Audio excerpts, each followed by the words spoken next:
Your ship's amazing, Shepard. I've never seen a drive core like this before. I can't believe you were able to fit it into a ship this small. I'm starting to understand why you humans have been so successful. I had no idea Alliance vessels were so advanced.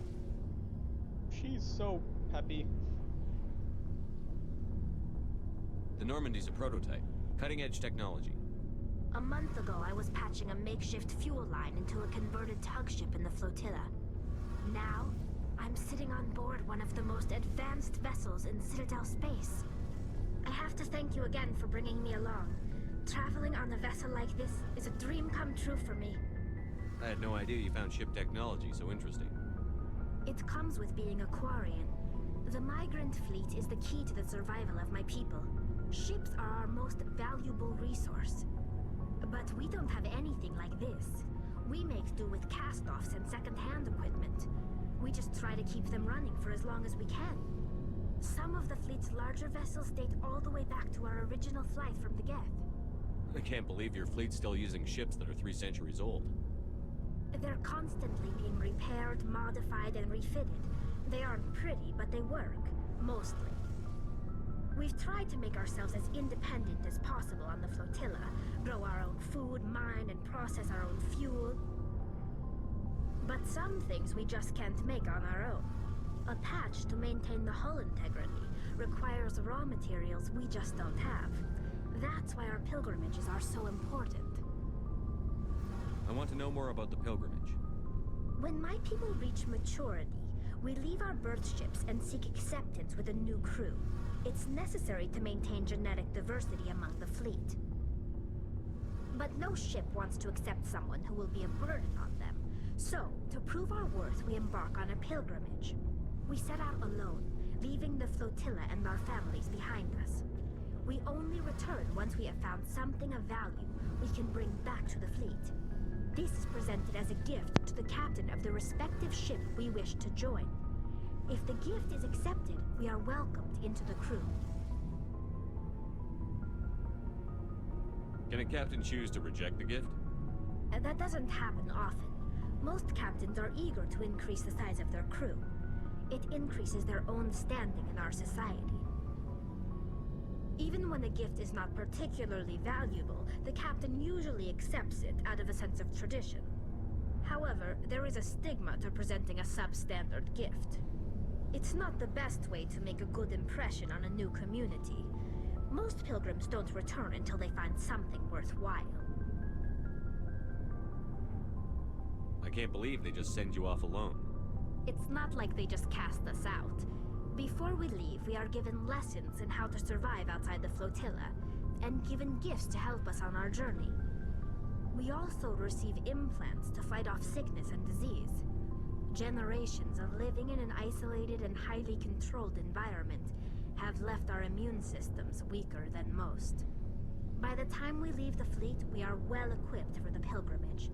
This is a rite of passage for all Quarians. If it were dangerous, our numbers would suffer. Virtually every pilgrimage ends with a triumphant return and the ritual presentation of the gift to one of the fleet's captains. So here's an interesting note. Whenever a character speaks about something, they're always giving their version of whatever that is. So sometimes they give incorrect information based on their own biases. I want to talk about something else. Like what? Let's talk about the Quarians in general. Tell me about your people. Our lives aren't easy. Resources are scarce, and we are constantly on the move. Everything we do must in some way contribute to the continuation of the migrant fleet. There are 17 million Quarians in the flotilla, and each of us relies on the others for survival. The bonds among my people are strong. Unfortunately, we have had to surrender many of the freedoms and civil liberties other species take for granted. What kind of freedoms? Well, it's illegal for parents to have more than one child. If our population grows too much, it would strain our resources to their breaking point. Of course, we also can't allow our numbers to become too few. If our population is in decline, the rule against single births is temporarily repealed. In extreme cases of population decline, incentives are even offered to encourage multiple births, though the Conclave hasn't had to take such measures in nearly a century. That's your government. The Conclave is our civilian branch of government. Each ship can elect a representative to serve on the Conclave and make decisions that affect the fleet as a whole. On matters that affect an individual ship, however, the captain has the final say. It's a tradition that dates back to the early days, when the fleet was governed by martial law. Fortunately, most captains nowadays are smart enough to have an elected council from their crew to give them advice and guidance. So the ultimate power rests with elected officials. In practice, the Conclave and the respective council for each ship tend to set the rules that govern our daily lives. But in theory, we are still under military jurisdiction. The 5 top-ranking military officials in the fleet serve on the Admiralty Board. These 5 have the power to overrule any decision by the Conclave in case of emergency. To do so requires unanimous agreement among the Admiralty, and they can only do this once. After that, the entire board must resign their posts. It's a safeguard that served us well. In nearly 3 centuries, the Admiralty Board has only overruled the Conclave 4 times. Woof! Lot of information there. Yeah, that information is actually going to be put to use in Mass Effect 2 during a very, personal mission. I want to know more about the Geth. I doubt I can tell you anything you don't already know. It's been almost 3 centuries since they drove my people into exile. All I know is the story of their origins, what they were when we created them, and how they turned on us. Interesting. The Geth were originally created to serve as an automated manual labor force. Initially, their intelligence was as limited as any VI. Over time, we made small modifications to their programming to allow them to perform more varied and complex tasks, bringing them closer and closer to true AI status. How come the Council didn't step in and stop you? This wasn't true AI research. We may have been skirting the bounds of the law, but we never did anything that was actually illegal.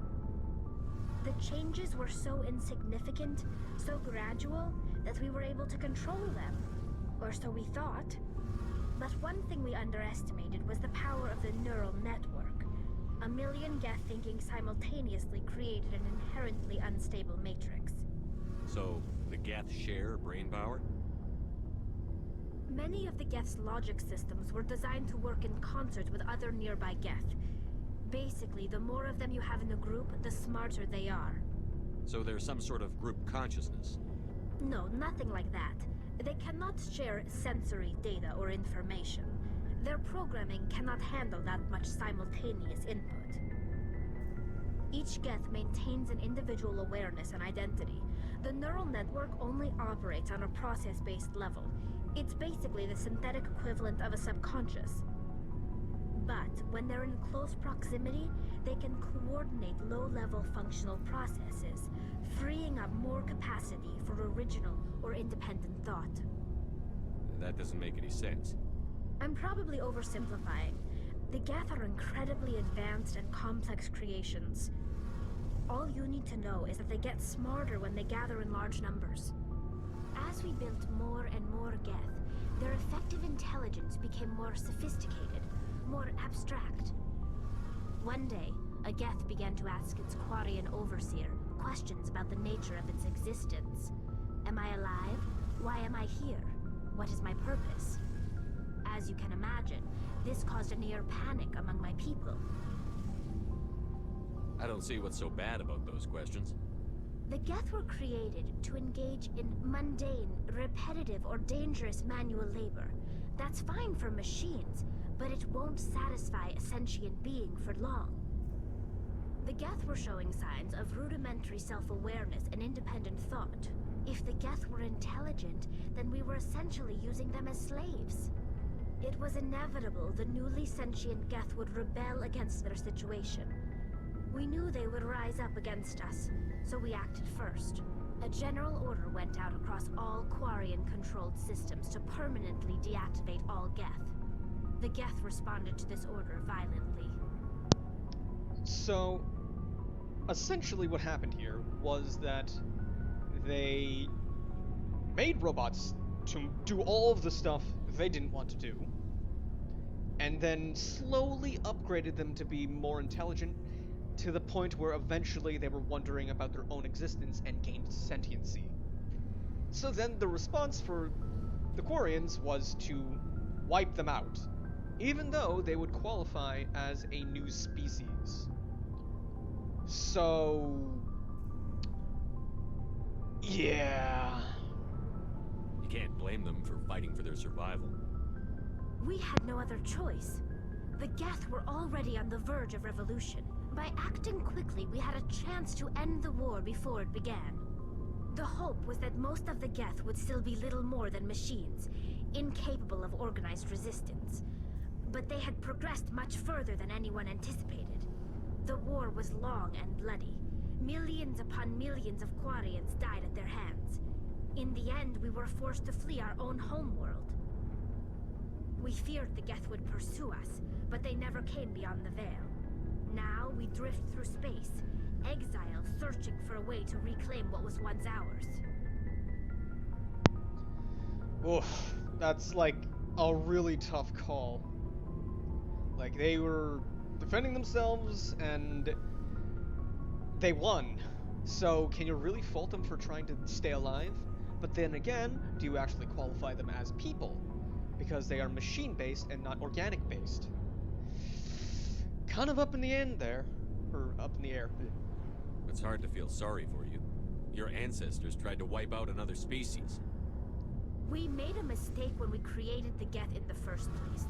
But we did not make a mistake when we went to war against them. If we had not acted, they would have wiped us out. They're a synthetic life form. They have no use for organics. None. Why do you think they cut themselves off from the rest of the galaxy? Why do you think they've killed every organic being who's ever tried to contact them? Not everyone. They didn't kill Saren. What does that tell you? The Geth are not innocent victims in all this. They're the enemy. They want to destroy us. Not just the Quarians. All organic life. That's why they've joined up with Saren. And that's why we have to stop him. Notice the tone of voice, people. Notice the tone of voice. She went from, cool, just, relaying information to, we have to know, we have to destroy them. Very agitated. That may not be completely true what she's saying. She's just stating her opinion. So, I think we're done with this conversation. I should go. See you later. Still like her the best, though. I can honestly have passionate discussions with people that I care about, and it seems like I'm ready to strangle them because of what they're saying to me. But then afterwards, I'll cool my head a little bit and then come back and say, that was amazing. I love that. Let's do that again sometime. I honestly love just discussing things in a passionate and heated way, because it's I don't know, it kind of reminds me of combat in a way, which I also enjoy. So yeah, it's just you're fighting with words instead of with swords or whatever your preferred weapon is. It's good for